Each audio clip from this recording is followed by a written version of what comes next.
Hello, this is Keegan Berry and Peyton on topic 3 blended learning assignments.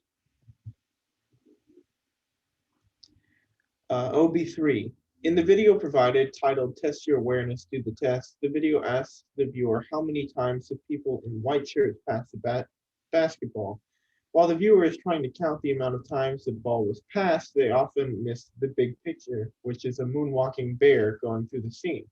This is an example of selective screening. And from that video, we're able to determine a rough definition of it, which is the action of missing the big picture or important information because a person is focused on one particular aspect. It is impossible to completely eliminate stereotyping, just like it is impossible to completely eliminate bias. However, there are steps a person can take to negate it, such as surrounding yourself with a group that you have presumptions or stereotypes about in an attempt to relate to them on a more human level. Another step a person can take is to consciously be aware of their thoughts in order to really try to correct some of the bias they have or at least limit it. An example of fundamental attribution error is if a manager underestimates the amount of time an employee will need for her when she has a baby and assumes that she will be right back at work as soon as the baby is born instead of perhaps taking more time off with the baby. An example of self-serving bias, a manager notices one of her employees has been going through a lot of stress lately and assumes that it is the employee's home life causing the stress. The manager did not consider the reason that the employee's stress is because the manager has been giving them more assignments to cover for another coworker. Next. For the video I saw on The Office, I was able to theorize that classical conditioning is subconsciously training a person to expect a given result when paired with another action, such as sound or smell.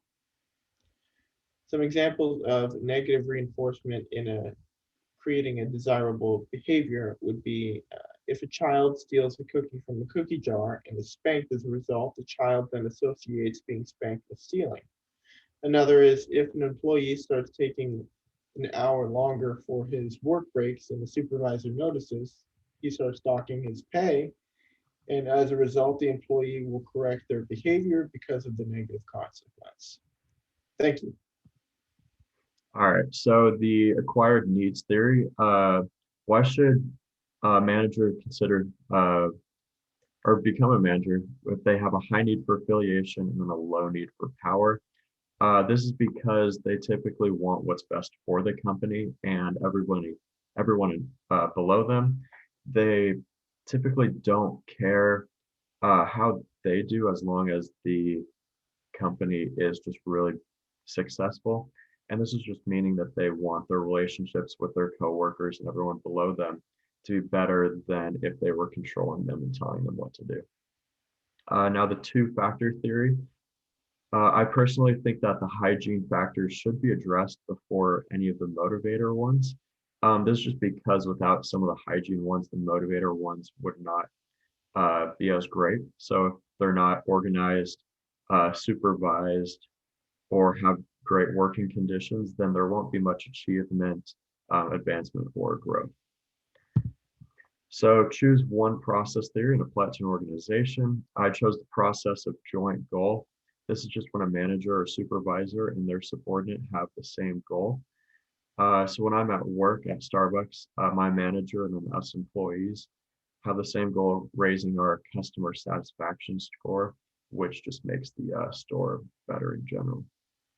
And then what's the difference between goal setting and management by objectives? Goal setting is usually just when one person is creating a goal and trying to complete that, while management by objectives is just multiple people having the same goal and interest to finish. So yeah, thank you.